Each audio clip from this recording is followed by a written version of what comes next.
Hey, welcome to the Ron Johnson Discipleship Podcast. We're so glad you tuned in today as we endeavor to take the gospel of Jesus Christ and the lordship of Jesus and connect it to all kinds of stuff that's going on in our society today. And as Pastor Andrew and I are excited, we have a lot to talk about today. So much happening in our culture of critical importance. But I guess before we get to the news and to what's going on, I wanted to take a time to thank everybody that's watching, those of you that were able to be at our services on Good Friday and on Easter Sunday morning. What a great time that was. Those of you that maybe watched online, thank you for tuning in. And it was a powerful weekend. And, we've been in Isaiah 53 and working our way through that. And I thought between Good Friday and all that, the tragedy of the cross, and then Sunday morning we hit the triumph of the cross. And it was just one of those powerful times in Scripture. I felt like the Bible says Jesus was satisfied when he looked back at the work of the cross. I was satisfied in Jesus' satisfaction, if that makes sense. I was like, wow, this is so sweet, all that the Lord accomplished for us. Yeah, it was a beautiful day too. Yeah, it was gorgeous. I think back a year from Easter last year, we're in the middle of our lockdown. Didn't know what was going to be the state of our nation, and doing the online service, and just a year later we had overall over 1,300 people coming to church, worship with us in person. And I guess even just to go back to talk about that point you just made, it was so grievous to, I think, all of us. I'll just speak for myself. Last year when we had to face as a church, what do? Do we cancel Easter in person? And there was, I guess, a lot of feeling, at least among our team, that no, it's Easter. Let's believe God. I mean, this is a chance for us to gather and to pray and to do all those things, and yet there was so much uncertainty and all that word unprecedented, which has been bantered back and forth so much. Regarding the pandemic, so many questions about it. What type of flu virus is this? We've never dealt with something like this, et cetera, et cetera. But I look back again at that moment, and again feeling the external pressure upon the church as an institution to conform, and I think us choosing even this year to gather, just as you heard, we gathered in person. I sat down with a family that was visiting, and this is what they said. And I hear this all the time. But this is a brand new family, first time at our church. They had 2 of their grandchildren with them, and he said, I couldn't believe it. We walked in and we looked around, and people weren't wearing masks. And just so you know, if you're watching our podcast, that's not a policy that we have. Our policy is be an adult, be a free American, make your choice that's best for you and your health situation and that's best for your family, but don't impose your health choice on somebody else. So if you want to wear a mask, then wear a mask. If you want to social distance, then social distance. Yeah. There's no shame for any of that. Right. But there's also no shame for people who want to continue to live their lives free. Yeah, we want a shame-free zone in our church. Absolutely. And this family has so many. I mean, we have people that come to our new members classes, and the last 2 times. Mm-hmm. People have broke down and wept. They said, this is the only place in the whole world, in my whole world, where I feel normal, because they come, they worship. So again, on Sunday, 1,300 people worshiping Jesus with all their hearts. And I just want to say this, since last May, like right after we went through Easter, we decided in May to open up in person and allow people to make those kind of decisions. So when I share with this dear woman who was visiting our church on Sunday for the first time, that we have been going since May with no mask mandates and no social distancing requirements, and we have had 0 casualties. We've had 0 serious situations. To me, that's all to the glory of God, but it also says that sometimes the truth that we're getting from the media isn't truth at all. It's fake news.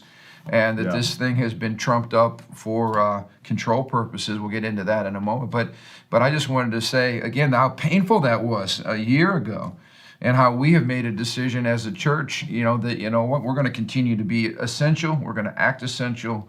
We're going to keep our doors open, and we're going to continue to be the church and minister life to people. I had another senior lady who had not been able to come to our church for some time because she was dealing with some health issues. She's in a wheelchair and in a nursing care facility. We went and retrieved her on Sunday, and we wheeled her in, and from the moment the worship started, she just began to weep. She was so overwhelmed with the presence of the Lord and so touched by God and touched by the people. And it reminded me again, one of the most vicious and wicked things we have done during this, quote, pandemic is to keep people isolated, to keep people alone, to keep people locked away for their own safety. I mean, we're killing people. In the name of safety, we are absolutely killing people. And this dear woman just came to life because she was finally with people, with the people of God. And it just reminds me how critically important it is for us to be together. Yeah, if this was a critical social experiment to say, do we need to be around each other? I think the answer is a very emphatic yes. We need each other. Yes, being isolated, might seem like, oh, it's a thing, but in reality, it affects you emotionally, physically, spiritually. It's terrible. We need to be around each other. And I want to encourage those who are watching, maybe who hasn't attended a church in a while. This might not be Living Stones, but other churches. Just like when everything, whenever it is, like go back to church. I heard many people who are so used to not going to church. They're literally so used to not going to church that even when everything's back open, they're just like, we're kind of comfortable at home, just kind of watching on TV. And I get a little bit frustrated, and you know this, as a pastor, when I find people that are kind of tisk-tisking the church, because how come you guys are doing that? You're not loving your neighbor and all this kind of twisted theology. But these same people who are playing it safe, staying at home, being prudent, they're going on vacations to Florida. They're going out to eat. They're going out to buy their groceries. I mean, they're living their lives pretty much normally or somewhat normally. They're all masked up, of course, but they won't come and they won't worship the Lord because somehow that's not safe. I mean, I don't get it, folks. I really don't get it. The inconsistency in some people's lifestyle is amazing. Now, again, if there's legitimate issues to be a little cautious now, I get it. Some people have had compromised immune systems, etc. But that should be the vast exception and not the rule. Yeah. But unfortunately, in many places, I just have a warning. It's like you get used to whatever your lifestyle has been doing. You get used to. We all get used to it. If I don't go to school for a while as a kid, I don't want to go back to school. It's you get used to that lifestyle. I'm just saying, make sure you don't get used to a lifestyle and not attending church. Yeah. Once everything are open, whatever requirements in your head is fulfilled, get back into church, get back into fellowship. Don't let these things change your lifestyle, change the mandates, the command of the Lord to gather. Don't forsake the gathering, regular gathering of the saints. This whole idea of the church, becoming this online in-home group where we're never connected and never, coming for corporate worship or corporate expression or corporate teaching, that's baloney. That's not scriptural at all. That's like saying I have 1,000 awesome intimate friends on Facebook. It's like no, you don't even know half their names. So that's an excellent point. That Facebook is this global virtual community where everybody's connected and nobody's really connected. It's a fake connection. Accountability. There's no true intimacy. Anyways. So, which brings me up, because there's been a number of things happening this last week that actually got me fired up in a good way. First of all, and we said this from the moment we, all these mandates were placed upon us, and y'all remember the 2 weeks, 2 weeks, 2 weeks, 2 weeks, and after a while around here we said, okay, we're done playing the game, the 2 week game. Of course, that 2 week game has been going on for over a year now, and I said from the get-go that this whole emergency powers thing is really, for governors and for executives, is really designed during times of emergency, like wars. And the rare exception, when we talked about situations of some type of a plague or pandemic, but that word pandemic gets overblown. And I've said all along, I feel like this COVID-19 pandemic, it has been no greater than some of our regular flu seasons. In fact, we talked about the false reporting and everything else. And there's been certain diseases that have almost disappeared because now everything is called COVID. Yeah. This has been so politicized, and it's been such a power grab by government officials, that it should scare all of us, because what we've lost during this whole season has been a trampling of our religious liberties, especially, I'm speaking as a pastor, where we've seen unelected government of agencies like health departments have the power to come in and shut down or shame churches or businesses from operating, or produce ridiculous kinds of limitations on occupancy levels and all this kinds of stuff. And I've said before, this is a trampling of our religious liberties, because no one official, no one executive person should have the power for very long. I realize there's emergency powers that they should be able to act quickly, right? Because if there's an emergency, you can't wait for everybody to come together and to debate and deliberate. I get that, and so there's wisdom in why we allow our executive branch to sometimes make decisions unilaterally. But that decision should not be able to continue on for over a year, or even, we can all argue about how long they should have that executive power, but it's certainly under, in my opinion, what we've been under in this last over a year now with COVID in Indiana. There's been plenty of time to call an emergency session, to bring our legislators in. They're the ones we elected. They're our voice. Right.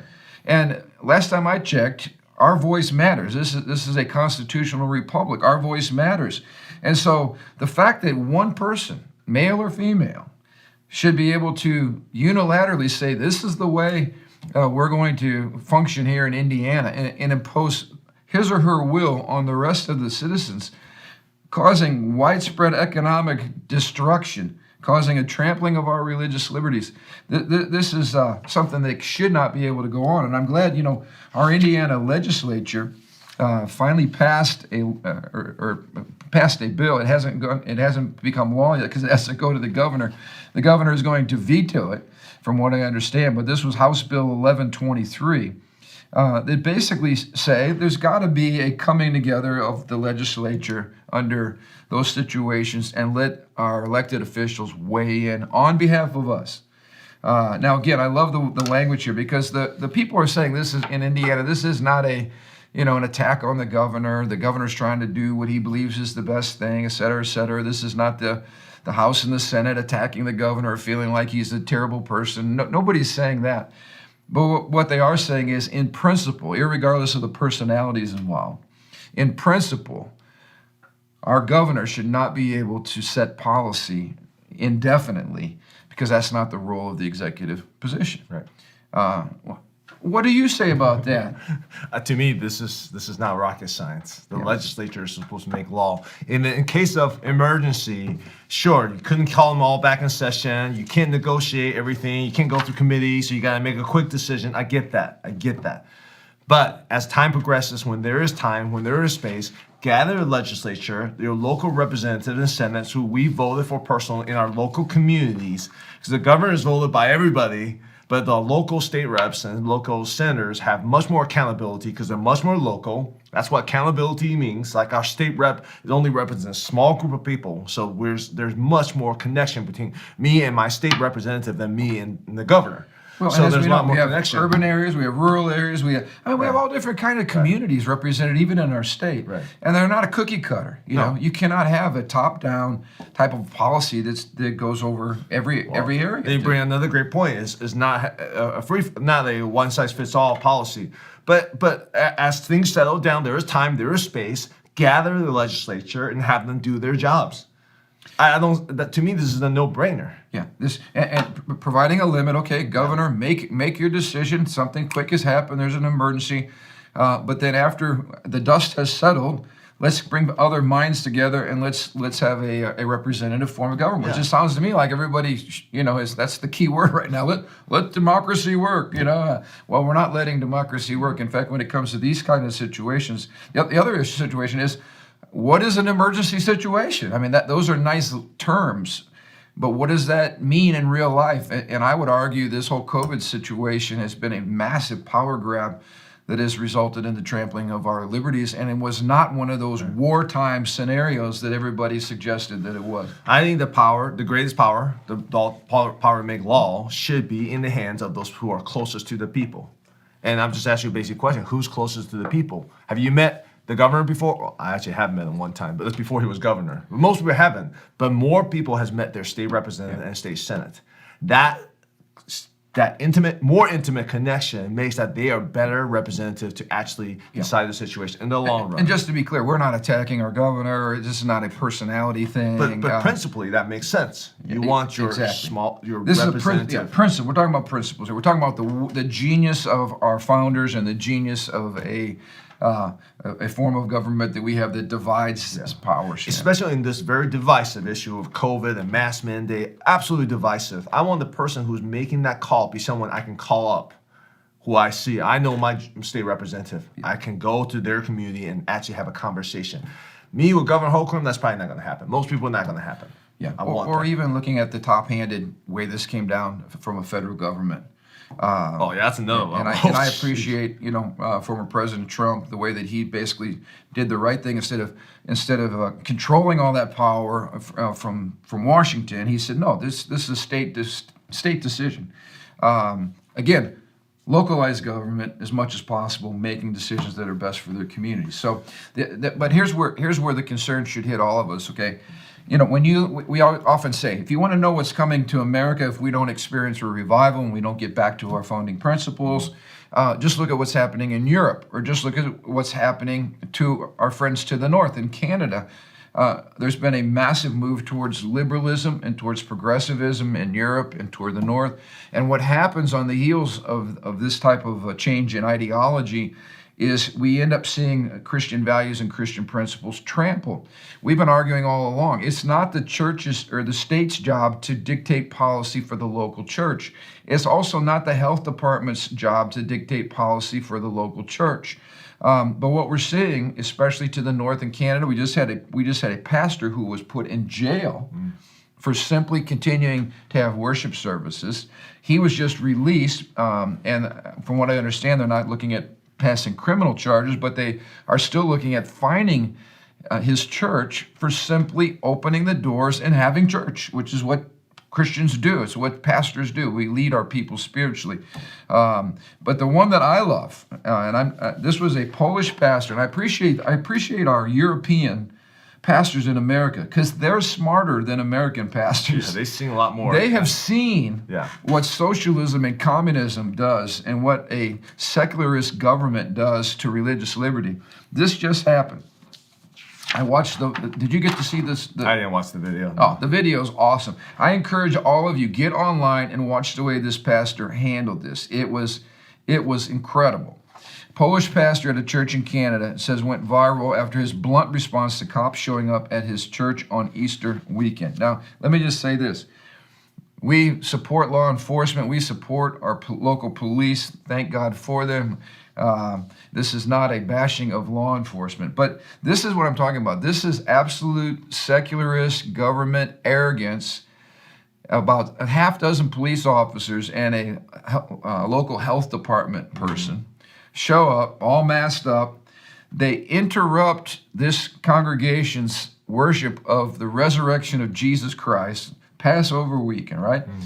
The holiest of all days in the church, right, as far as our celebration.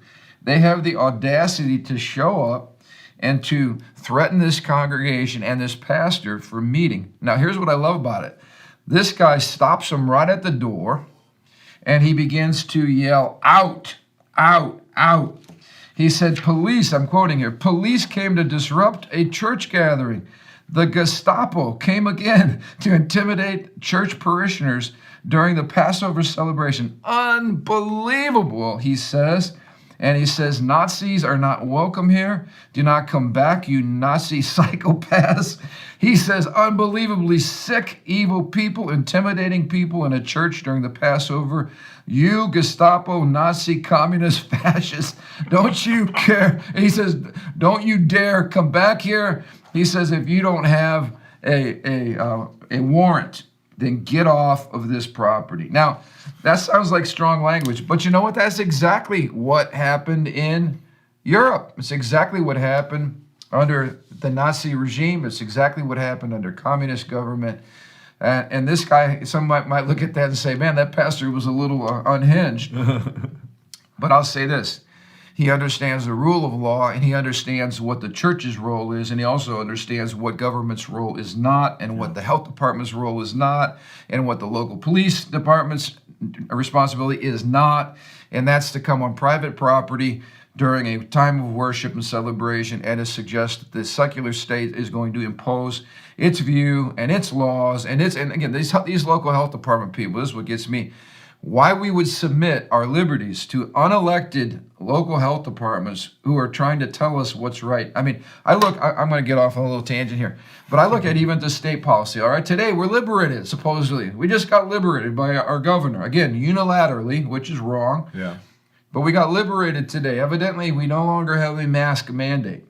But here's what I want to get at. None of this is driven by science. This is driven by money. It's driven by corporation. It's driven by politics. What is today? Today is Tuesday. Why is the mask mandate lifted on Tuesday? Why didn't it get lifted on Monday? In fact, why wasn't it lifted last week before everybody wanted to go to church and celebrate Easter? Yeah. Let me tell you why. Because there was a major event in Indiana last night. Do you know what it was? No, I don't. It was the NCAA, who is headquartered in Indianapolis. It was the national championship game. Oh, okay. Now, we kept all these poor kids in a bubble down in Indianapolis. We didn't allow hardly anybody to come and watch the game. We got people on the sideline, which this is to me. I'm guarding you. We're playing a game, right? We're sweating all over each other. I'm breathing heavy on you. You're breathing heavy on me. I might even foul you. I get so close, I foul you. But when I leave and I go sit on the bench, I have to sit 6 feet away from my teammate who I've been spending my life with, and I have to wear a stupid mask. I mean, the whole thing is insane. It makes zero sense. Zero science is involved here. This was about money, and this was about not upsetting the politically correct apple cart. It's appearance, it's psychological. It's all appearance. It's all symbolic. It's all show. It does nothing, because all of a sudden, magically now, it's Tuesday. Yes. The NCAA tournament is over. Everybody's home. We've all made our money. We've all pleased the corporate America. And now it's Tuesday. And now suddenly, science will tell you that it's safe to wear a mask. Although, what was crazy about this article, which just shows you again why we do not want experts running our lives, because experts are not experts. They just bring confusion to the game. But what happened with this Indiana mask mandate is that now it's still confusing. We just moved from a mandate to an advisory. Now, again, none of this was law. These were executive orders. So an executive mandate, they're going to mandate you to wear a mask. All that the government could ever do under mandates or executive orders is make suggestions to you. So now it's an advisory. But here's the deal. They say, look at the CDC here. Even fully vaccinated people should continue to wear masks wherever they are in public. What in the world is the purpose of a vaccine if you're still supposed to wear a mask? And do you remember the craziness of all this? This was all supposed to end once the vaccine came, right? I mean, that was the magic placebo pill, right? We're going to all get it, and we're all going to get vaccinated, and then this terrible, nightmare will end. Yeah, well, I got my own opinions about vaccines. I'm not going to go there right now. No, but wasn't that the rationale, right? Yeah, I guess. So I've been even challenging people. And again, I never get a flu shot. I have zero plans on getting a vaccination. And I just want to say loudly and clearly that if the government ever tries to stop your freedom of movement on airplanes or travel and make a vaccine mandatory, you better be screaming as loud as you can. It is a massive infringement upon our civil liberties to make your travel and freedom contingent upon whether or not you get a shot. Again, it's just crazy. But my point is, now the mandate is lifted, but we still are facing all kinds of confusion. So, let me help you out. So if you view through the lens of science and objectivity and actual policy that makes sense, then you're gonna lose your mind. It doesn't make any sense. But see, I have a paradigm I have a worldview that all of this makes sense. The worldview is that people in power want to be more in power. I have a worldview that says there are controlling forces that wants to move things around because of economic reasons, and they're people who feels like they're better than us, they're better than the sheep, the crowd, and they're making policies and whatever. And guess what? Just me personally. Are you a conspiracy theorist? Are you a conspiracy? I simply believe that human nature needs heavy accountability. Yeah. I know I need heavy accountability. And when you got unelected people who everyone's on the same page, there's no accountability. Whenever you push back, they cancel you, they shut you down, they don't give you a voice. That's not good. And when they start to, the voice they cancel more and more is the voice I'm saying, and that's threatening this force at B. So based on my paradigm, based on my worldview, this all makes sense. Yeah. All of this makes sense. You got some other stuff here that makes zero sense, that contradicts itself right here. But again, in my mind, it makes perfect sense because that's what happens when people get in power. It's about enriching themselves, about money, it's about finances, it's about being power. It's about agendas. It's about a bunch of agendas. Everybody's got a personal agenda. And with that worldview, that's how I see this. And here's the thing is, you know what? I'm by nature not an untrusting person. Does that make sense? Yeah. I like to trust people. I like to have a good relationship with people. I think relationships are great. But what happens, there's a huge erosion of public trust in all these different institutions. Not because one day I grew up and all of a sudden I have a tinfoil hat on my head because I'm just going distrustful. It's because of all these weird stuff happen one by one. And here's the thing, let me give you an example. So I'm going to mind you're great. a little bit. You're on a roll. Go for it. Historically, when the churches start losing public trust because of corruption, I'm talking about the church in general. I'm not talking about Livingstone, but church in general. When you have all kind of scandals, not being wise with money, hypocrisies, pastors doing all those different things. Guess what? Even though our church might be free ourselves from those things, we got to be a little bit more careful on how we talk, how we do different things, because we understand there's a general distrust against our church. And what we want to do is we want to have the best representation of the Lord Jesus, and we want to make sure that we are transparent and we are letting people know so we can build trust. Okay? Just use that basic example. There is a record high distrust in public institutions because of all these different things right now. And what I see personally, I don't see these public institutions say, you know what, I'm going to go out of the way and build trust. Because in the end of the day, the Constitution is about trust between people and the government. And there's such an erosion of trust, and they keep throwing these things that doesn't make any sense out there. And then it's our job to still blindly trust you instead of thinking there's agendas. I don't think so. No. I'm not a sheep. I have a brain. I think logically about these different things. So again, I'm not whatever you're in conspiracy, whatever, and I'm not a pessimist. I believe the best is yet to come. I believe God's moving powerfully in all these different things. But just objectively, these things doesn't make sense. So I want to ask the government, those different officials and whatever, show us more transparency. Show us what's going on. I mean, you got a couple more other issues here I'll let you go on to that speaks into the craziness of our culture today. Well, and people want to know, what can we do? Yeah. And it really is time to push back. I'm not talking about being mean. I'm not talking about being unchristian as far as in our attitude. But I'll give you an example. We had one of our parishioners here that went to the gas station, okay? They know the gas station owner. They have friends with the gas station, attendant and everybody. They do business there on a regular basis. Well, she knows that she'd already talked to the person. When you come in, this is the other thing. You must have a mask to enter the store. Okay, so we enter the store. I say it's a restaurant. We enter the store. We sit down at our table. What do? We take our mask off. The whole place is full of people without masks. Right. But somehow when we had to enter with a mask, but once we sit, we don't have to wear. Or some of these places I saw. Do you see the latest? They have nose covers. It's a mask that just covers your nose so that you can eat while your nose is covered. Oh my gosh, the stupidity is just unbelievable. Anyway, my point is this.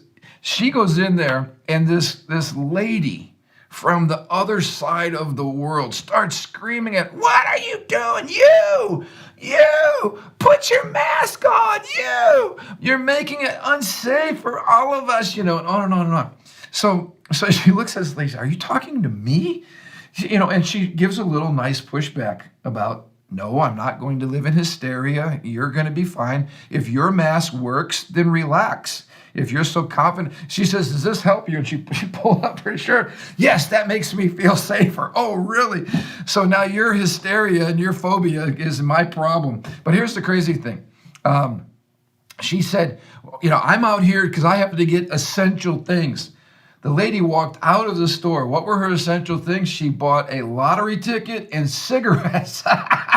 So this lady is buying cigarettes and getting a lottery ticket. That's why she's at the gas station, okay? Because that's what she needs. That's what's essential in her world. But she's going to scream and yell and create total chaos for somebody who's simply trying to live their life. So my vote is, if you go to places that have masked Nazis, and that's the way they're running their business, they're masked Nazis, then you might want to consider shopping somewhere else. That's what economic liberty does. Yeah, and I think this issue again. No, we're not trying to bash anybody, because I have I know very intelligent people, very highly educated people who are all into this.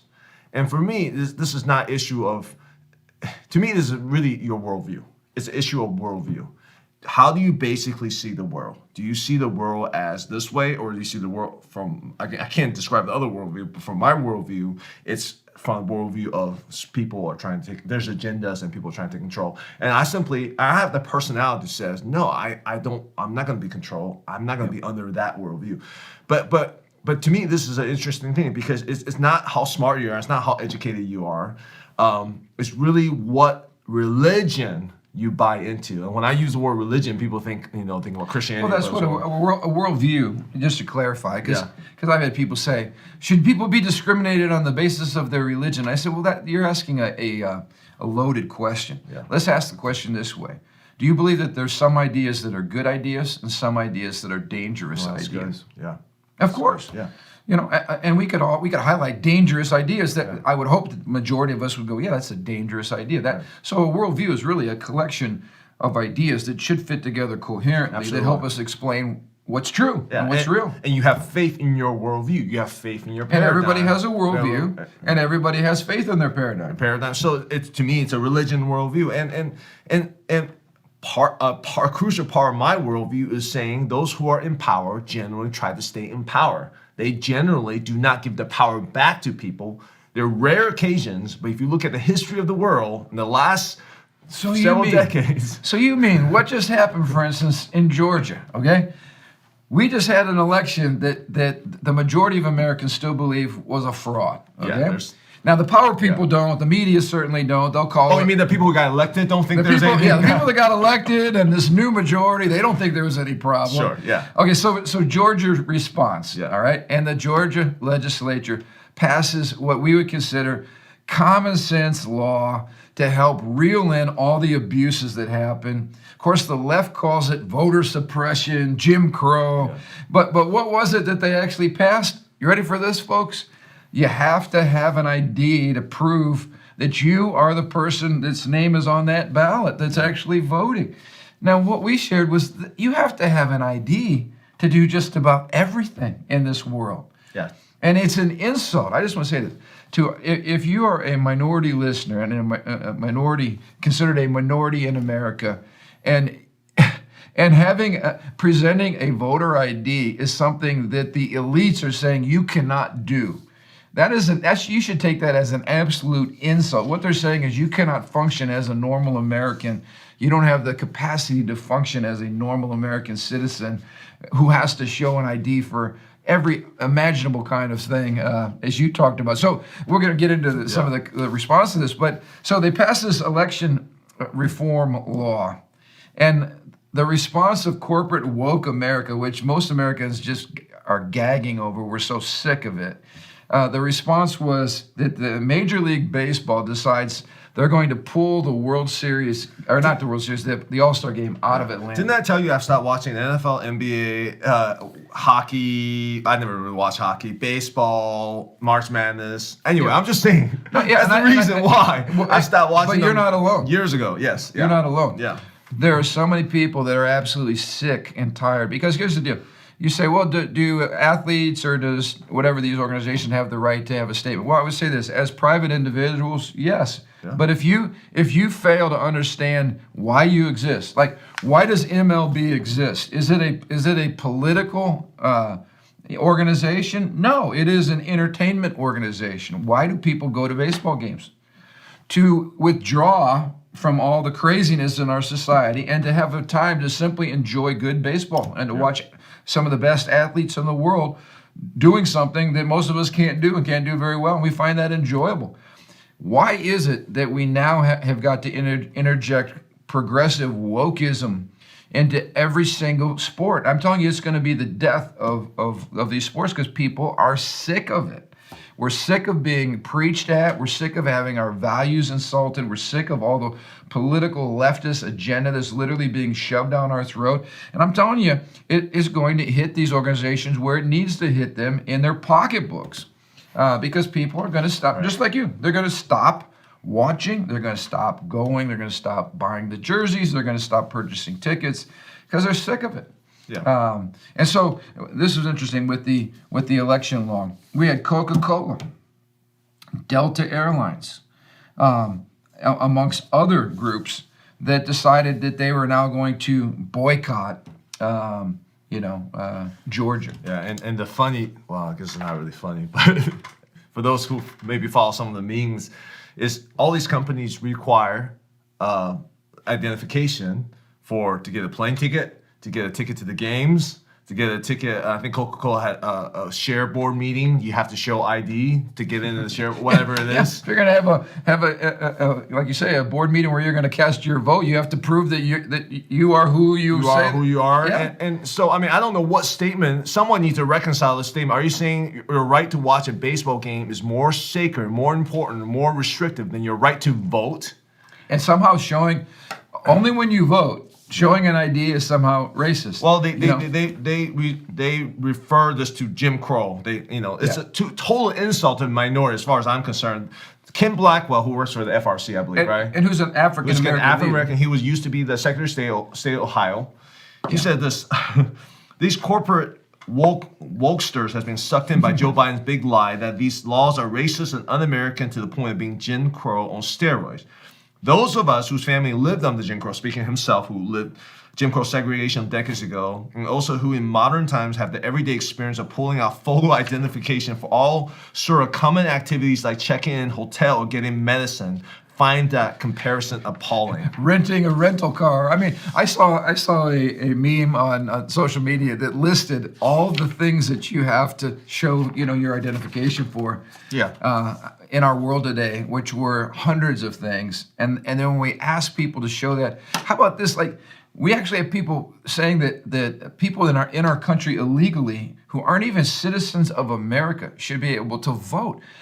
What kind of insane, stupid thing is that? What an insult to the American people. I saw a graphic that shows all the nations that requires ID to vote, including nations that we would consider, developing nations that survive many people survive on $2-3 a day. Yeah. They are required because people in other nations understand the power of votes and the power of corrupting votes. I just got another statistic. This is, again, Kim Blackwell saying, the reality is this.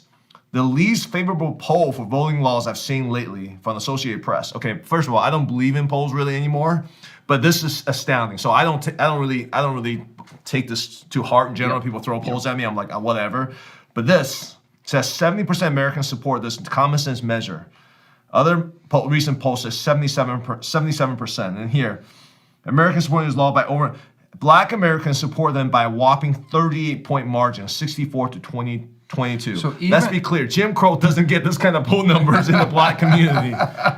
So even our minority communities want voter integrity, or else your vote doesn't matter. You're just a pawn. Use their ID everywhere they go. They have an IDs. I mean, again. Here's the deal. Like for the Johnson family, right now, I'm just speaking out loud. We will not be drinking Coca-Cola. Here's why. There's so many other options, all right? Somebody said one time, I tell people, if you're going to bless me, for my birthday or whatever, do not give me a Starbucks gift card. Let me tell you why. We've been involved in fighting for marriage and for biblical marriage in this state and in other states. I've got a good friend that was fighting the marriage battle out in the state of Maine. And do you know who was spending all of their proceeds, you know, that you were driving through and enjoying the coffee and we're enjoying all the other products, and they're making all this money? Starbucks spent $500,000 to defeat biblical marriage. Starbucks could care less about biblical values, and so many other corporations are taking public political stands, attacking your views and my views. And listen to me, there's only one way to get people's attention in the marketplace. You stop buying their product. You simply draw a line in the sand. And so a long time ago, I stopped buying that coffee because that coffee directly attacks my values and attacks what I believe is the foundation of a healthy and strong nation. And so I'm just not going to do it. Delta Airlines, you know, if you can fly anywhere but Delta, then do it. Unfortunately, a lot of the airlines are all in the same bed together. But my point is, when somebody makes a bold-faced attack on your religious liberties and is part of the lie, the progressive lie that's all around us, then you do what you can do. And if you can buy products and support other people that support your values, then do it. That's called economic freedom. Yeah. I feel like I shared too much already. But no, I mean, you didn't say too. We can't. Here's my point. You can't share too much. In fact, now's the time to be. To me, just to be bold. This is common sense. I don't feel like what we're saying is even controversial at this point. You know, it's controversial only because people throw names at us. And I appreciate that Polish pastor who called them. Yeah. He understands the power of words. Yes, he does. And the power of language in our current culture, the power of video recording, and power of because the controllers, I don't even want to call it the leftists or progressive, but I'll call it the controllers, the people who are trying to control, the people with agendas are saying, you know what? You Gestapo, Nazi, communist, fascist. Because he understands the power of labels. Yes. And because we've been attacked with all kinds of labels all the time, conspiracy theorists, hate mongers, and judgmental, whatever it is. It's like, no, okay, just because you call me that doesn't make me such things. But we understand the power of words, and he is saying, look, this is what you guys are. I'm identifying you guys as these things.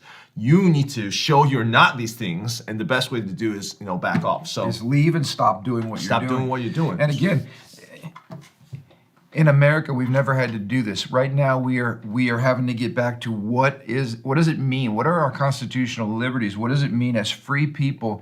And here, I'll just say this, and we'll get into this more in weeks to come. What's really being attacked in America today is our Judeo-Christian foundations of this nation, which came from the Word of God and came from Christian principles. That's what's being attacked. And so we need to scream louder, and we need to stand. We need to get engaged. We need to lead. We need to look for ways to engage our politicians on these issues. And I know you do this. We send out reports and emails and say, hey, call this person, or call your state senator, or call your state representative, call the governor's office, call your congressional delegation, whatever. And we must let our voices be heard. And then we got to make sure good people get elected. And this is not becoming political. This is becoming this is what it takes to preserve the citizenship and the freedoms and the liberties that we have been entrusted from our founding fathers, who literally paid for this at the cost of their blood. And so we're a little bit fired up, but you know what? We need to be fired up. And I get sick and tired. My whole excitement, the White Sox are supposed to be really good this year. And not that you care, but it puts MLB, you put a damper in my mouth because I'm sick and tired of your political wokeness. I'm sick of it. Just divorce, emotionally separate yourself from all of those. So you know what? You don't care anymore, like me. I used to love. No, I'm not going to emotionally separate myself. I emotionally separate from all those teams because you know what? Because they're gonna let me down. I'm not wanting them to let me up or down. I'm wanting them to know I'm sick of it. I'm not going to support what you're doing. And my emotional engagedness drives me to say I'm sick of it. All right. I'm also sick. I want to have a mask burning party in my backyard. I'm sick of a lot of things right now. But there's so many good and positive things going on, and that's where I set my mind on. And that's why this stuff pull my mind out of the gutter. Hey, I want you to give us a preview for our next series. Oh, come on. Yes, let's talk about. Come on. You know? Yes. And we're not down about all this because God's in control. The kingdom of God's advancing. You know, we're not fazed by all this. We're having fun. We're sharing about truth. You know, we're sharing our perspective, helping articulate why we believe what we believe. But meanwhile, God's in control. That His kingdom is always advancing in the midst of much darker things than this. So we're not fazed. So you're right on that level. Yeah. I also want to say though that the other side of that, and why we're talking about these things, is we have a responsibility to act. Yeah. We can't just sit back and watch our republic go down the toilet. So we're not going to be overwhelmed, depressed. We're not going to go find our Xanax bottle and try to deal with life. Absolutely not. Right. But we can't just act like this doesn't matter. These things do matter. They matter for us. They matter for our kids, for our grandkids, for the future of the greatest nation on planet Earth. It matters. So the 2 hours I normally used to watch my NBA teams, I was using those 2 hours to go engage and write my senators, write my governors, engage in local politics. The local politics is where it's at. And preach the gospel, love people, advance the kingdom of God. And that's what we're, this new series that we're moving into on Sunday, which I'm really excited about. I'll be brief because I know we've taken some of your time already this morning, but it's going to be called, it's based on our Now campaign. It's called the Now series, right here, right now. And really, I'm going to be building a case for why we, the church, must be the church and why we must move in a spirit of urgency. Urgency helps us determine what's important, what's valuable, and what we need to be acting on. Yeah. And in this, we're getting ready to take a bold step of faith to expand this facility in the most unlikely of times. It's totally the Lord. We give Him all the glory, but it's going to require us to move forward with urgency and in faith and in sacrifice. Yeah. And that's what we're going to hit on for the next 3 weeks. And so we've got Rodney James coming into town this week. Rodney is the one who is our builder and was responsible for our last expansion project and also going to be responsible for this new expansion project. He's going to be speaking at our market share. Which talk a little bit. That's Saturday morning. Saturday morning we have breakfast, free breakfast supplied by the Baglers. You don't want to miss it. 8 o'clock at Livingstone's Church. Come on out. So come on out. Rodney's going to be sharing about how to run a kingdom business, a Christ-centered, Holy Spirit-led business. If you are coming, please go and register. We need to know how much food to prepare. Go to lstones.org, our church website, and there's a link on the bottom. Just click on that and register. Yep. So come on out. Sunday was going to be amazing. We had 1,300 folks worshiping Jesus last week. It's incredible. It's a new season. It's time for the church to be the church, and we hope you'll come out 8:30, 10 o'clock, 11:45. You can also tune in online at 10 o'clock and watch it live stream if you're not in our immediate area. But hey, let's be the church. Stand for what you believe. Stay engaged. Stay happy. We're happy warriors because Jesus Christ is Lord. One more. Yes. Starting point. If you're newer to Livingstone's Church, we have our kind of a membership introduction class. It's not really a class, kind of more meet and greet. 4 o'clock this coming Sunday. Please just let us know. Call the church office or just come on out on Sunday. 4 o'clock. We would love to meet you. But hey, let's be the church. You are essential. Jesus is Lord. That means we ultimately win, but we do need to stay engaged in this process. So have an amazing week. Thanks for tuning in. Share this far and wide and help us get the message out, all right? Thank you so much. Have a great week.